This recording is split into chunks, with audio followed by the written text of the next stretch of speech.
चलिए, क्या है हमारा आज का ये क्या होगा लेक्चर नंबर 3, चैप्टर नंबर क्या है 10।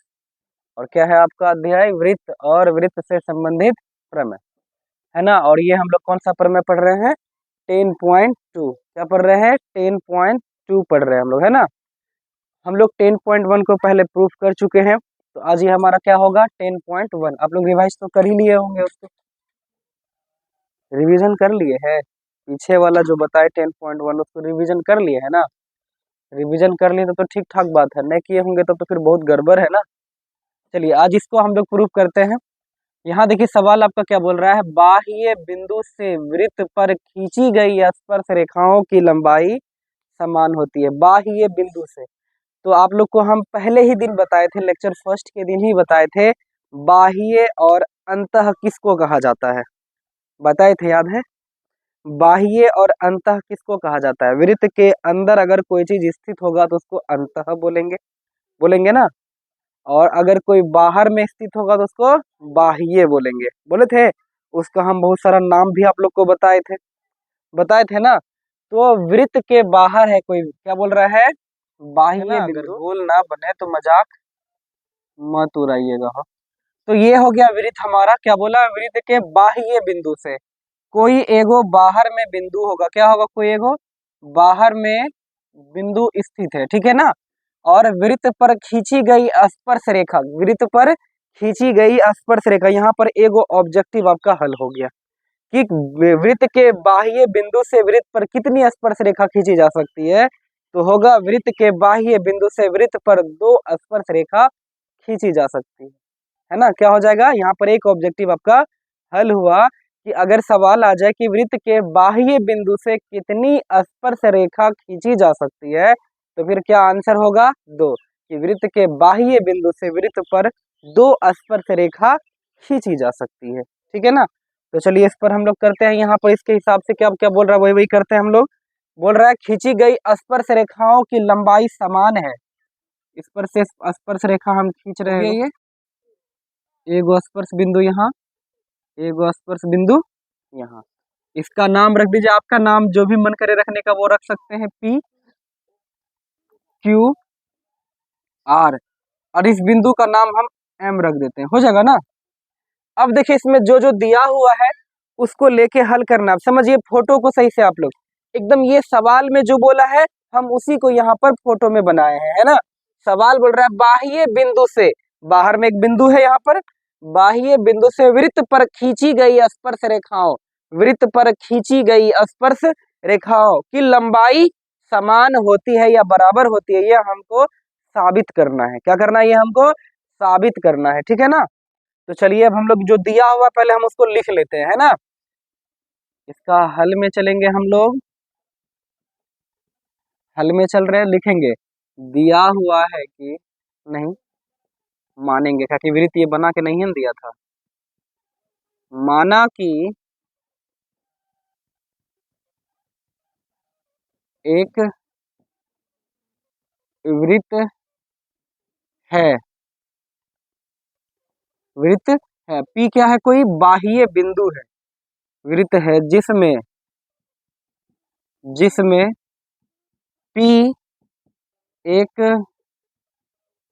बाह्य बिंदु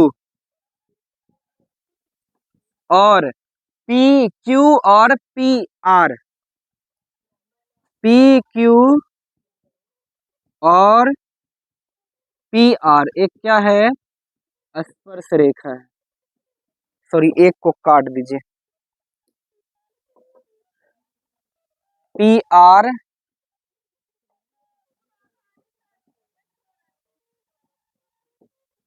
स्पर्श रेखा है। तो साबित क्या करना है,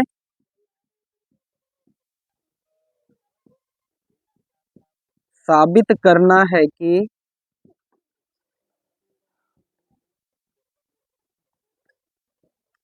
पी क्यू बराबर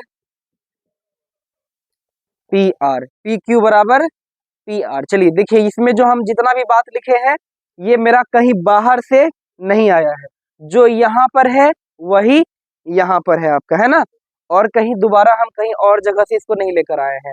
देखिए क्या लिखा हुआ है, माना कि सी ब्रैकेट में एम, है ना, सी ब्रैकेट में एम, सी नहीं है, सी का मतलब सर्किल हुआ, सी एम एक वृत्त है जिसमें पी एक बाह्य बिंदु, जिसमें पी एक बाह्य बिंदु और P Q R P R, P Q और पी आर क्या है, पी क्यू और पी आर क्या है, वृत्त पर स्पर्श रेखा, स्पर्श रेखा है। तो साबित क्या करना है हमको, पी क्यू बराबर पी आर की ये दोनों लाइन आपस में बराबर होगा। चलिए पहले यहाँ तक लिखिए फटाफट, ठीक, क्या साबित करना है हमको, साबित क्या करना है, पी क्यू बराबर पी आर। अब इसको साबित करने के लिए हमको एक और एक्स्ट्रा काम करना होगा, रचना, क्या करना होगा हमको, रचना। चलिए रचना करते हैं हम लोग, डॉट डॉट लिख के रचना करेंगे, ठीक है ना, क्या करेंगे, डॉट डॉट लिख के रचना करेंगे, ठीक। चलिए ये रचना हो गया, अब इधर भी एक रचना करेंगे इस पर। अच्छा आप लोग 10.1 वाला प्रमेय जो पढ़े थे ना, उसमें क्या बोले थे कि स्पर्श रेखा पर त्रिज्या क्या होती है, लंब, स्पर्श रेखा पर त्रिज्या क्या होता है, लंब होता है। तो इसका मतलब ये स्पर्श रेखा और ये त्रिज्या, ये क्या होगा, लंब, मतलब कि 90 डिग्री। ये स्पर्श रेखा, ध्यान दीजिए इधर, ये स्पर्श रेखा और ये त्रिज्या क्या होता है, लंब, मतलब कि 90 डिग्री हुआ ना। अब देखिए एम क्यू और एम आर दोनों क्या है, त्रिज्या, मतलब जितना ये होगा उतना ये होगा। अब यहीं पर से बता देना चाहते हैं आपको कि ये वाला प्रमेय दो तरह से साबित हो सकता है। कितने तरह से साबित हो सकता है, दो तरह से साबित हो सकता है। एक तरह ये होगा, इस पे पाइथागोरस प्रमेय लागू करके काम कीजिए, और एक वो होगा आर एच एस अभिग्रहित से इसको सर्वांगसम कीजिए और पी क्यू बराबर पी आर निकालिए।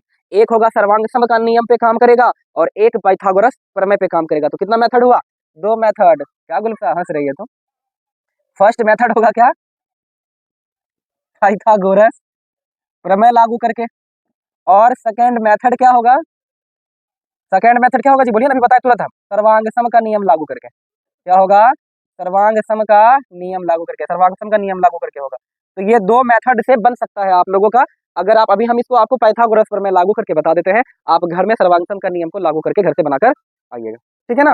तो ये हम फर्स्ट मेथड आप लोग को बता रहे थे। चलिए यहाँ रचना हम कर दिए, उसी रचना को अब यहाँ पर लिखेंगे हम लोग। रचना में क्या क्या किया आप लोग को पता है ना, एम से पी को मिला है, एम से पी को, क्यू को और आर को मिला है ना। तो चलिए एम से बिंदु पी कोमा क्यू और आर को मिलाया, आर को मिलाया, रचना कर दिए ना। एम से बिंदु पी क्यू और, अब देखिए आर लिखे है नहीं है, और आर को मिलाया। चलिए हो गया ये। अब इसमें चलेंगे उत्पत्ति में, किसमें चलेंगे हम लोग, उत्पत्ति में। हम लोग देखिए अब काम किस पर करेंगे, ध्यान दीजिए इधर। अब हम लोग पहले काम कर रहे हैं, पी क्यू एम त्रिभुज बना है, पी क्यू एम। आप हमको बताइए आधार कोण और लंब कोण, आधार ये, लंब ये, कर्ण ये, होगा ना।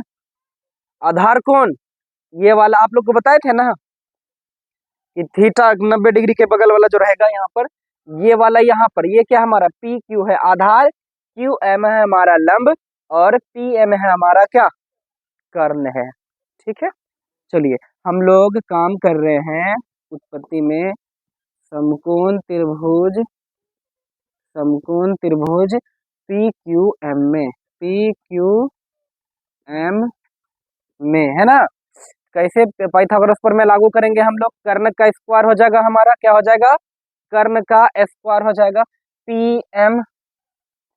तो पी एम का स्क्वायर बराबर क्या हो जाएगा, लंब का स्क्वायर जो आधार का स्क्वायर, क्यू एम का स्क्वायर।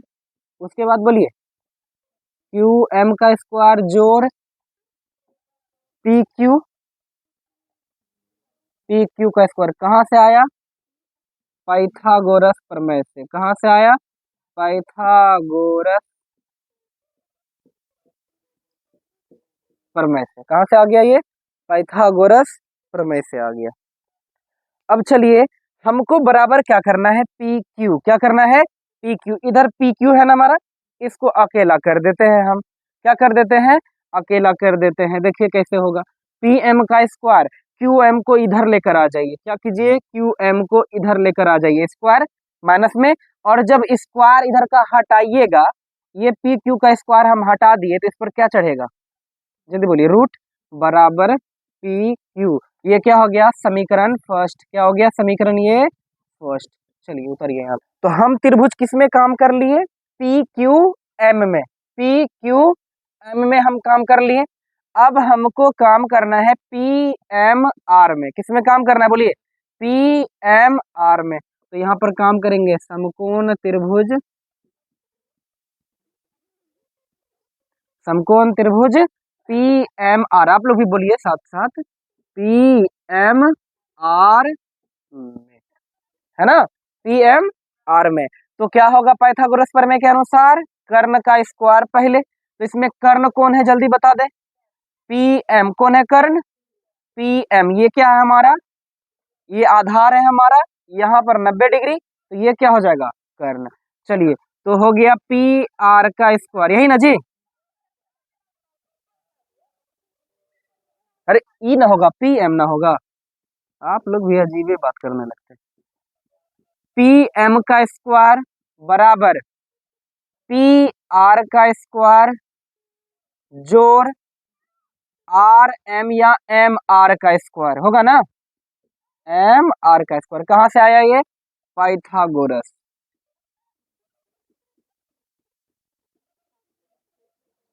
पाइथागोरस प्रमेय से आ गया ना। अब हम क्या करेंगे, अब हम क्या करेंगे, हमको चाहिए पी आर, क्या चाहिए हमको, पी आर चाहिए, तो एम आर को हम इधर कर देंगे पी एम के बगल में, किसके बगल में कर देंगे, पी एम के बगल में, तो पी एम का स्क्वायर माइनस एम आर का स्क्वायर बराबर पी आर का स्क्वायर। अब हम यहाँ पर कर सकते हैं, यहाँ पर डायरेक्ट रूट हमारा हट सकता है ना, इस पर डायरेक्ट हम रूट चढ़ा देते हैं, क्या कर देते हैं हम, डायरेक्ट रूट चढ़ा देते हैं। अब देखिए यहाँ पर एगो कंफ्यूजन हो गया हमको, देखिए क्या, यहाँ पर देखिए क्या हो रहा है, हमको पी क्यू और पी आर बराबर करने में एगो दुविधा आ रहा है, क्या, यहाँ देखिए क्यू एम है और यहाँ पर देखिए एम आर है, अगर यह दोनों आपस में बराबर हो जाता है तो ये पी एम और पी एम तो बराबर है ना, और समीकरण एक तथा दो से ये दोनों क्या हो जाएगा, खत्म हो जाएगा, तो पी क्यू बराबर पी आर हमारा हो जाएगा, बराबर हो जाएगा कि नहीं हो जाएगा। तो हमको दिक्कत कौन दे रहा है, एम आर, लेकिन एम आर दिक्कत नहीं दे रहा, आप यहाँ पर देखिए, हम जान रहे हैं कि एम आर और क्यू एम क्या है, त्रिज्या, और एक ही वृत्त का त्रिज्या है, क्या है, एक ही वृत्त का त्रिज्या है, तो एक ही वृत्त का त्रिज्या तो आपस में बराबर होता है ना, एक ही वृत्त का त्रिज्या आपस में क्या होता है, बराबर। अगर ये 6 सेंटीमीटर का त्रिज्या होगा तो ये भी तो 6 सेंटीमीटर का त्रिज्या होगा, होगा कि नहीं होगा, क्या दोनों अलग अलग होगा, नहीं ना होगा। तो चूंकि हमको तो पहले से पता है कि क्यू एम और एम आर क्या है आपस में, त्रिज्या, क्यू एम बराबर एम आर, कैसे, त्रिज्या है, क्या है, त्रिज्या है। अब आप लोग के माइंड में कुछ खटका, ये एम आर के जगह पे हम क्यू एम लिख सकते हैं या नहीं, जल्दी बता, लिख सकते हैं, नहीं लिख सकते हैं, लिख सकते हैं क्योंकि दोनों आपस में बराबर है, इसीलिए पी एम का स्क्वायर माइनस क्यू एम का स्क्वायर बराबर पी आर, पी आर। अब ये हो गया समीकरण दो, समीकरण एक तथा दो से, समीकरण एक तथा दो से हो गया बराबर पी क्यू बराबर पी आर, पी क्यू बराबर पी आर, ये हो गया हमारा साबित, यही साबित करना था, यही साबित करना था। छाप लीजिए अब फटाफट आप, आ गया।